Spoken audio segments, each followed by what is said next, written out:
I've always been a little bit of a mermaid, I guess, growing up. Growing up in Maria was just like the best because, you know, as a child it was like I was let free range, you know. I went snorkeling a lot with my dad.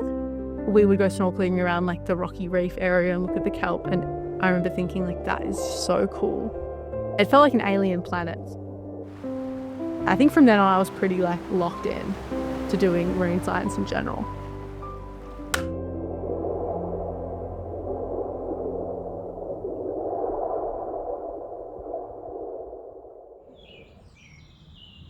The area where I grew up was on the south coast of New South Wales, Yuin Nation, and that area is like all like rocky reef habitat with really nice kelp forests.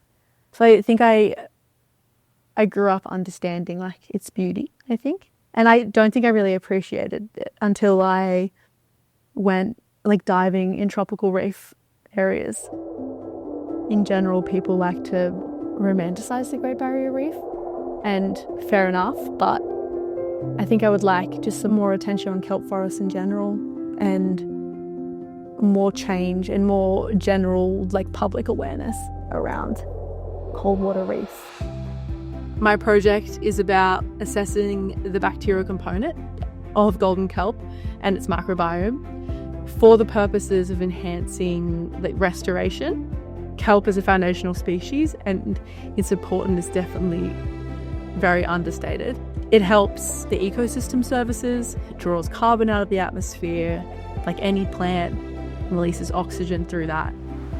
It like borders a massive coastline in Australia, and golden kelp specifically is one of the main habitat forming species on the Great Southern Reef. That means it essentially acts like a forest.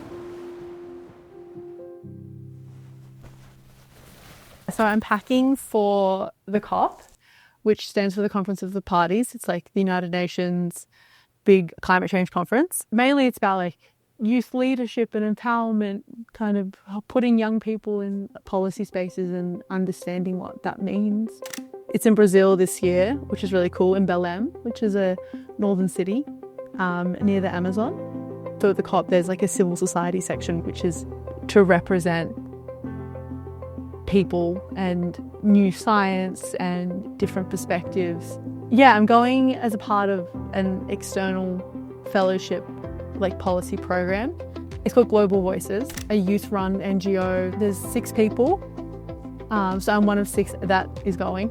The only one from Deakin, yay! Yeah, I just found it externally and then I applied for it. Deakin has been very supportive. It was like, yeah, 100%. You're going to Brazil, of course you're gonna go. It feels exciting to be a part of Deakin Marine and their research into like Port Phillip Bay and temperate reef ecosystems in general. The once a week coming to Queenscliff helps me connect to the thing that I'm studying. I think Deakin Marine is a very warm and like intimate research station because everyone knows each other because it's quite like small. My family are like the driving force of just like my values and who I am. My mum, she's the only one in her family that did like a master's or a postgrad. This is me. I'm going to take you around a tour around the house. Daddy, itching his head.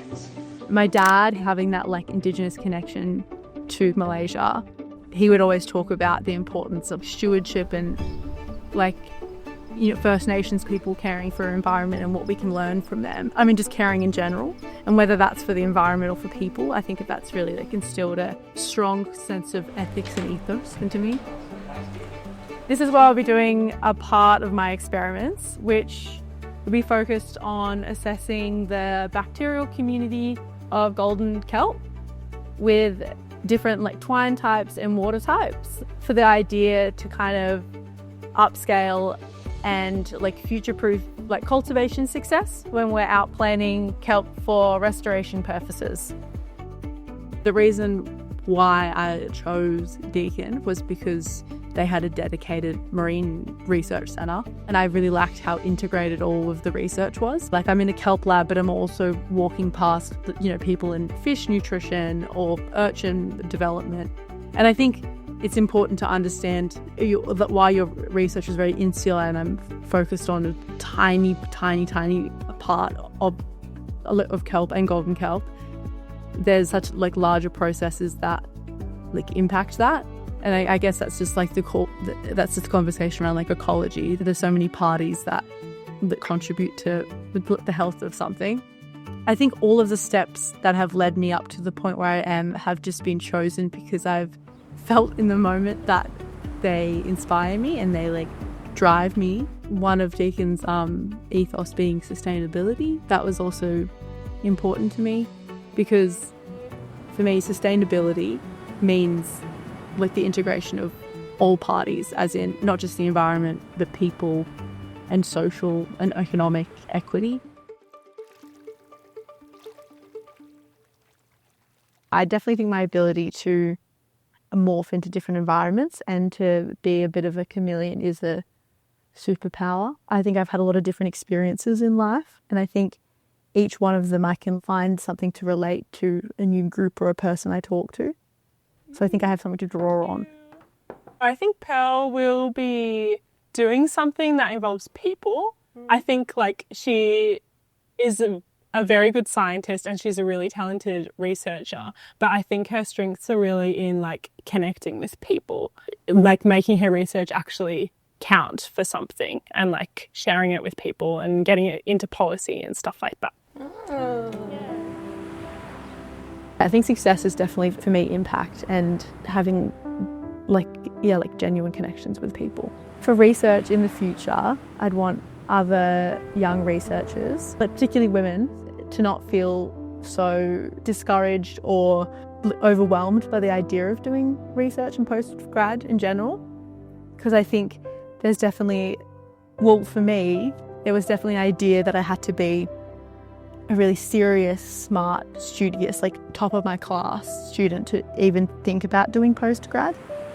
It feels really nice to be I have no idea what this means and I don't know this process. Can you explain it to me? And I don't feel silly doing that.